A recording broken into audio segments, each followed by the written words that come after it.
What's up, y'all? Sparta here. Rather than doing two separate reviews on the year in reviews on the Samsung Galaxy Note 8 and the LG V30, since I'm gonna have their successors pretty much back to back, hopefully back to back anyway, I want to do these comparison reviews right now. So sorry about this. I gotta do a couple of things here. I keep getting notifications. Jesus. But yeah. So I'm not going to go through specs. These phones have been out long enough for obviously you guys to know that. I've made my reviews on these phones. I've talked about the specs. I've talked about how well they've performed and stuff like that. But I'm still going to talk about obviously how they perform. But I just want to say that both of these phones, with their successors coming out, or one has already come out, the Note 9's already out, but the V40 coming out, right? This is going to be a very tough year for me personally, because as you guys know, ever since the Note 5 and V20, I've loved having even Note 5 and V10, I've been loving dual wielding the Note series, the Note of the year and the V series phone of the year at the same time. I've loved having them at the same time because they're two entirely different phablets, right?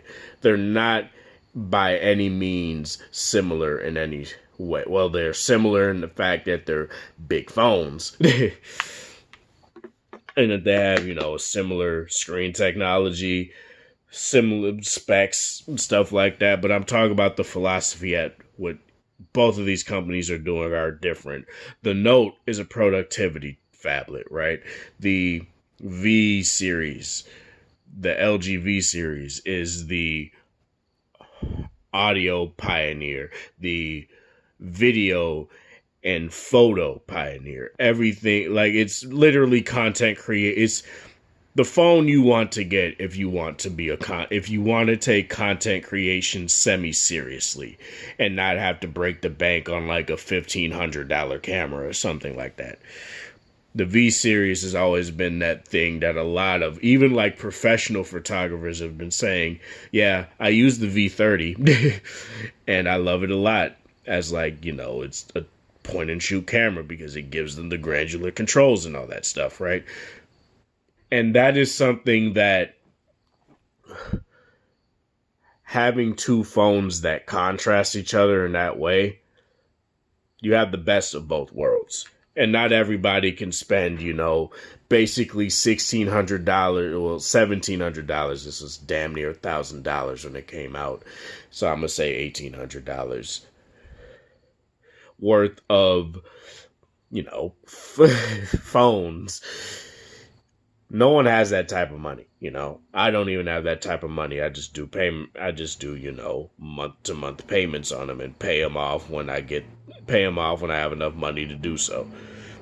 So let me talk about why each of these phablets, and I do want to do a separate, why a V series phone why you shouldn't necessarily say that the LG V whatever of whatever year is a worse phablet than the Note, because in my opinion it's not. I feel they satisfy their own niches, their own audiences in their own particular way, and that's something that a lot of people don't talk about. They just say, "Oh, well, it would be great if the V30 had an S Pen," and I'm like, I don't want that.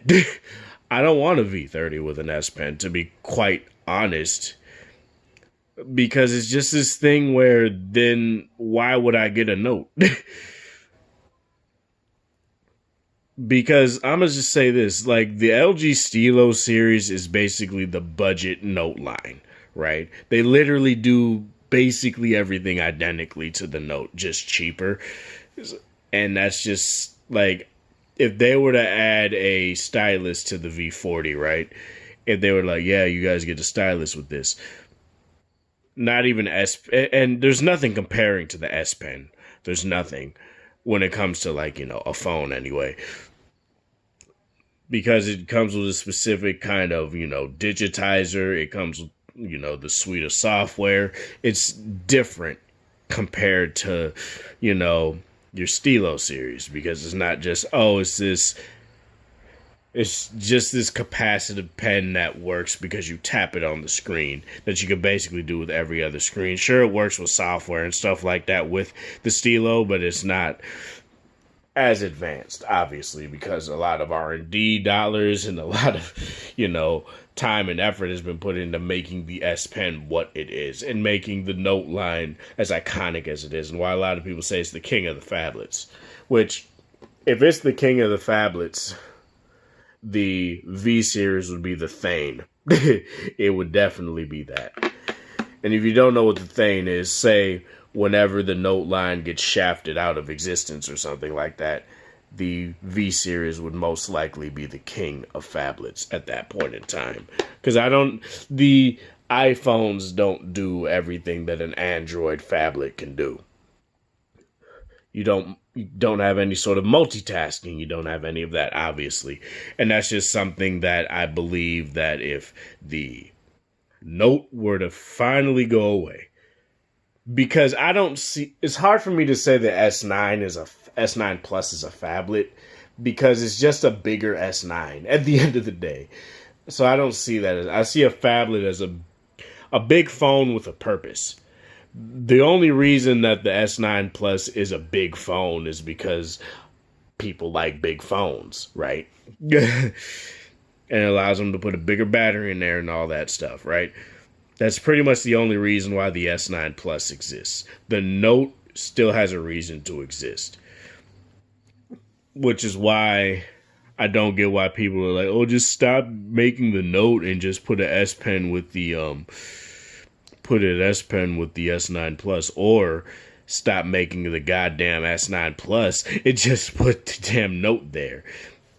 That's literally what they can do. I wouldn't like that, to be honest, because then that would mean that I'd have to wait yet a whole nother long year to get another Note. So I wouldn't necessarily like that. But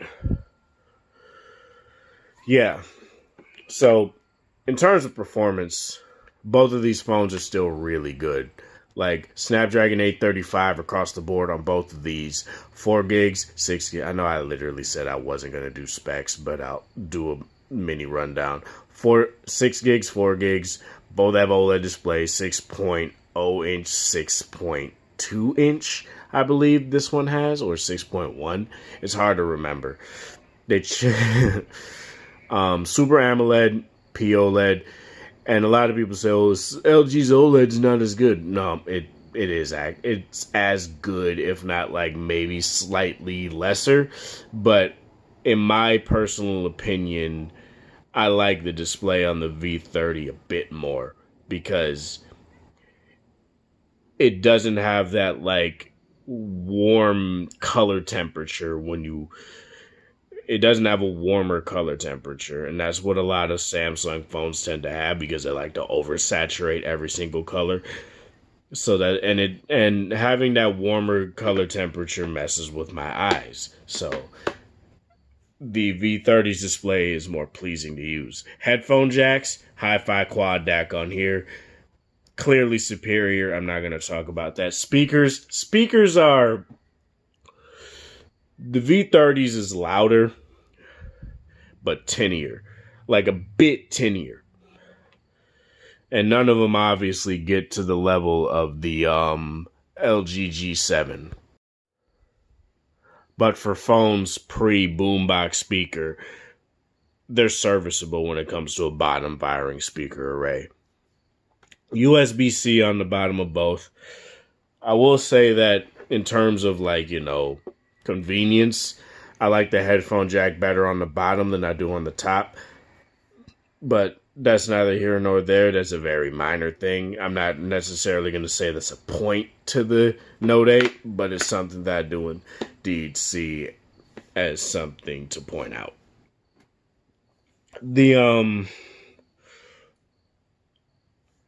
What else is there?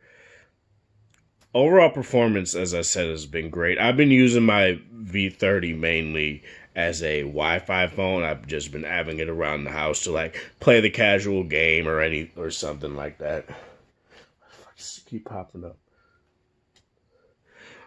To play the casual game or something like that, to watch videos if I want to or something like that, or anything along those lines. The Note 8 has been my secondary phone alongside my G7, where I just have it in my pocket and stuff like that. To like listen to podcasts and stuff like that. That's just something that I value a lot during work and stuff like that. I keep saying and stuff like that. I need to work on that. I really need to work that out. But Note 8 is very good when it comes to just having a phone to do whatever you needed to do and do it well. And the V30 can do that as well. But when it comes to stuff like camera performance, honestly, I can't talk about my cameras on my V30 right now because I still got to get them fixed. I'm getting them fixed really soon. I'm going to the place Tuesday to get them ordered and stuff like that, get the camera lens ordered and all that stuff. So this will finally be done. And I'll finally have a complete V30 again. But camera performance, I like the cameras better on the V30, to be completely honest. It's a 16 and 13 megapixel camera on the back of here, but on the flip side, I like the selfie camera a bit better on the Note 8 because it's an 8 megapixel camera compared to 5 megapixels. This is dual 12 megapixel on here, f1.7 and f2.4, f1.6 and f1.9. And I believe it's an f1.7 lens on the front of the Note 8. I think it's f1.8, or it's at least f2.0 on the front camera of the V30. Software suite. A lot of people have said Samsung has had the edge when it comes to having a better overall software experience. I say they're neck and neck, to be honest.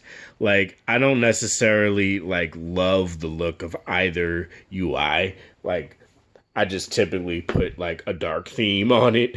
Like, I have a dark theme literally on both of these phones.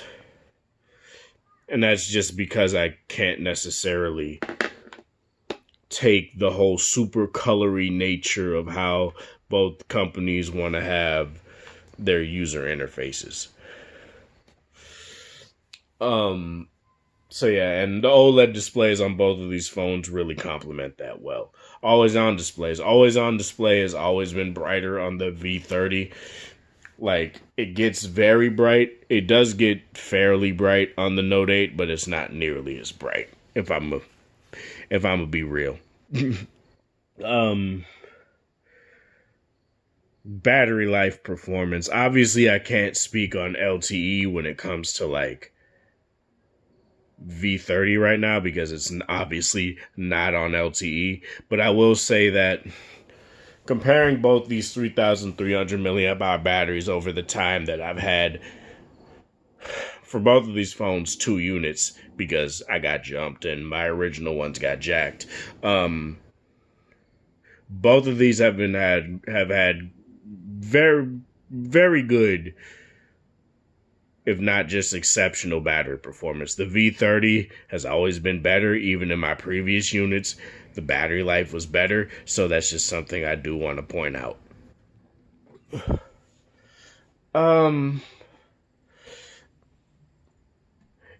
As I've made my video on Quick Charge 4.0 and stuff like that, the V30, it's hard to say if it supports it. It does indeed charge a bit faster, but I can't necessarily say that, yeah, it definitely supports it.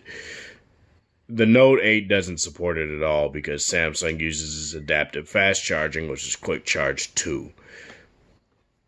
Comparable. So I can't use quick charge like it. Yeah, obviously I can plug in my quick charge for stuff in here, and it'll fast charge, but it's not gonna do any better.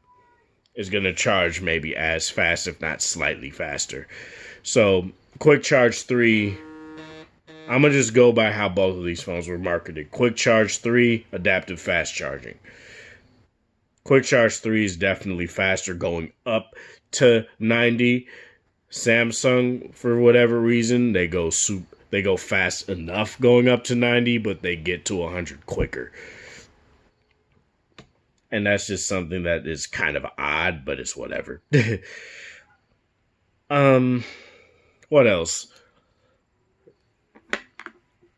There's not really much else I can say that isn't like hasn't been said time and time and time again.